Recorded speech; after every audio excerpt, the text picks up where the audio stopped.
ओम नमः जय श्री राम, हर हर महादेव। एक बच्चे ने प्रश्न किया था कि गुरुजी, सवारी के नियम बता दीजिए। जिन बच्चों को सवारी आती है उनको किन किन नियमों का पालन करना चाहिए, क्या खाना चाहिए, क्या नहीं खाना चाहिए, और पूरे दिन का क्या उनका रूटीन होना चाहिए। तो वीडियो को ध्यान से सुनना बेटा, एक एक चीज़ बारीकी से सुनना ताकि आपको समझ में आए।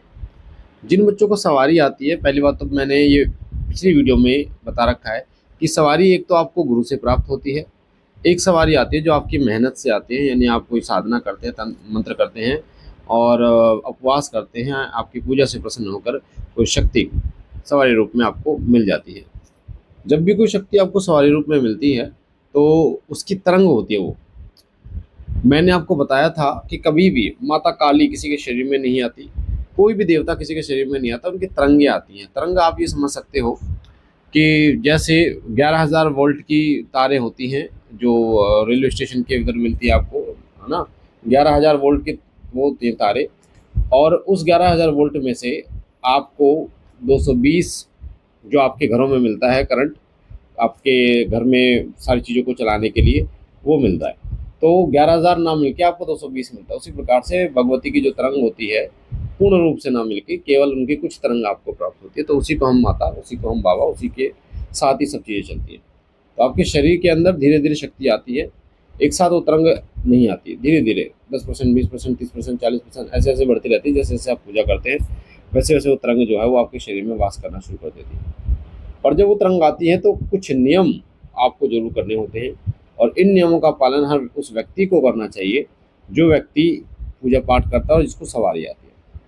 क्योंकि जब सवारी आती है ना बेटा, तो उसको वो आपके शरीर में वास करती है तो आपके शरीर की पवित्रता को वो देखती है, आपकी वो नीयत को देखती है, आपके दिमाग को देखती है, आपको देखती है कि आप कैसे हो।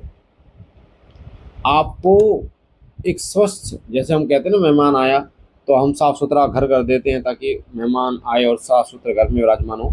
ऐसे ही हैं जो देवी शक्तियाँ आती है वो साफ सुथरी जगह पर विराजमान होती है, और साफ सुथरी जगह पर ही वो जो शक्तियाँ हैं, देवी शक्तियाँ हैं, वो अपना आसन ग्रहण करती हैं। तो इसलिए आपको बहुत ज़रूरी है कि आप शारीरिक रूप से भी स्वस्थ रहें, शारीरिक रूप से भी आप पवित्र रहें, और आंतरिक रूप से भी आपको पवित्र रहना बहुत ज़रूरी है। श्री सिद्ध विश्व शक्ति धाम हर हफ्ते हर संडे को दरबार लगता है। आप फरीदाबाद में दरबार लगता है, आप धाम पर आ सकते हैं। गूगल पे आप डालेंगे शिव शक्ति धाम अनिल भैया तो आपके पास लोकेशन आ जाएगी, उस लोकेशन से आ सकते हैं। या हमारी वीडियो जो सुन रहे हैं इसके डिस्क्रिप्शन में लोकेशन एड्रेस सब दे रखा है, क्या लेके आना है क्या नहीं, ये सब जानकारी आपको मिलेंगी, तो आप डिस्क्रिप्शन से भी देख सकते हैं। तो जो बच्चे सवारी के नियम जानना चाहते हैं, सबसे पहला नियम होता है, टोटल 10 नियम ऐसे होते हैं जिनको उस व्यक्ति को फॉलो करना चाहिए जिसको सवारी आती है। सबसे पहला नियम होता है लगातार पूजा करना। अगर आपके ऊपर सवारी आती है तो आपको नागा नहीं करनी है, कोशिश ये करनी है कि लगातार आप पूजा करें। जो भी आपकी पूजा है, जो भी आप जिस भी तरीके से अपनी पूजा करते हैं वो आपको करते रहना है। दूसरा नियम होता है ब्रह्मचर्य का पालन। शारीरिक रूप से और मानसिक रूप से ब्रह्मचर्य का पालन करना बहुत जरूरी है। अब ऐसा नहीं है कि जिनकी शादी हो चुकी है उन्हें ब्रह्मचर्य का पालन जीवन भर करना पड़ेगा, या किसी अन्य देवता की पूजा में जैसे हनुमान जी हो गए, भैरवनाथ हो गए, गोरक्षनाथ जी महाराज हो गए, इनकी पूजा में आपको ब्रह्मचर्य का पालन करना ही पड़ेगा, ऐसा नहीं है। केवल कुछ दिन साधना समय में आपको ब्रह्मचर्य का पालन करना है।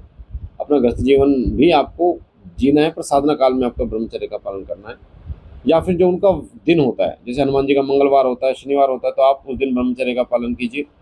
बाबा गोरक्षनाथ जी महाराज का रविवार का दिन होता है तो उस दिन आप ब्रह्मचर्य का पालन कीजिए। सोमवार बाबा भोलेनाथ का होता है तो उस दिन ब्रह्मचर्य का पालन कीजिए। जिस भी देवता को आप मानते हैं उसका जो दिन होता है उस दिन ब्रह्मचर्य का पालन कीजिए। ये इंपॉर्टेंट है, इससे देवता बहुत कृपा करते हैं।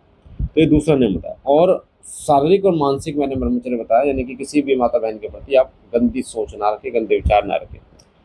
तीसरा होता है भोग। भोग आपको जरूर देना चाहिए। जिनको सवारी आती है उनका हफ्ते का भोग निश्चित होता है, चाहे वो सोमवार है, चाहे वो मंगलवार है, चाहे वो बुधवार है, कोई भी उनका जो दिन है उस दिन उनको भोग जरूर देना चाहिए।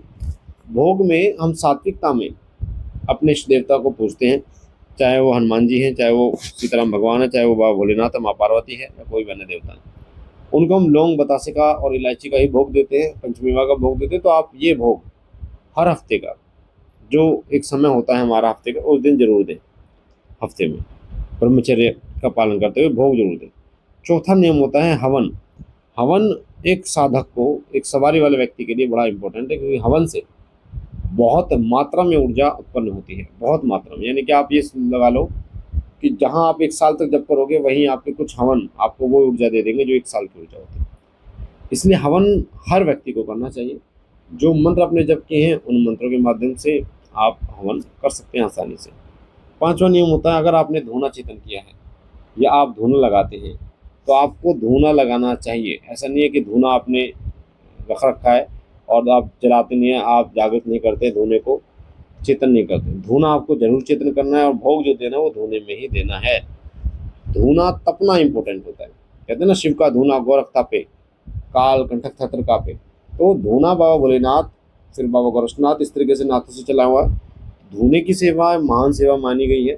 अभी भी बहुत सारे ऐसे लोग हैं जो धूने पर बैठे हुए हैं, जो तपस्या कर रहे हैं जेठ की।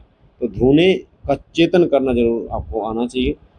छठा होता है, आपके जो भी मंदिर होते हैं, जो सिद्ध मंदिर होते हैं, जो भी आपके इष्ट के हैं, जैसे बाबा भोलेनाथ की आप सेवा करते हैं तो केदारनाथ, बद्रीनाथ, पशुपतिनाथ, जो भी बाबा जी के सिद्ध मंदिर ज्योतिर्लिंग है, वहाँ पर आपको जरूर जाना चाहिए।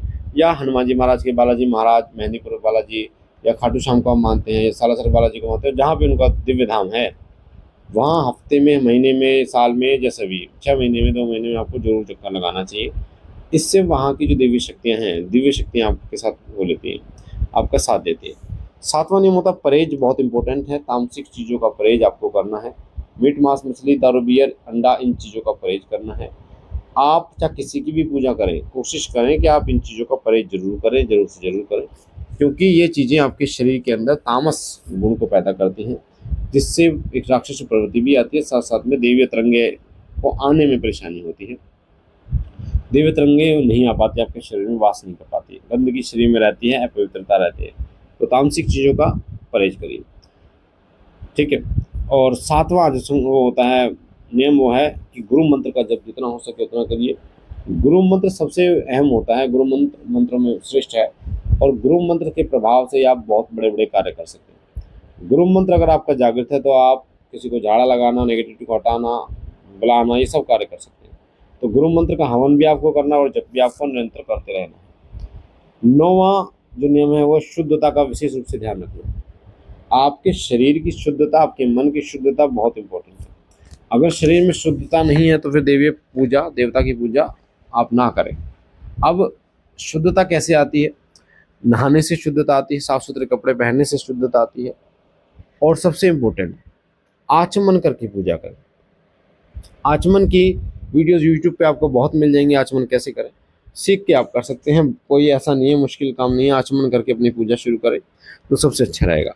और 10वां जो नियम होता है, वो होता है आपकी नीयत का साफ होना।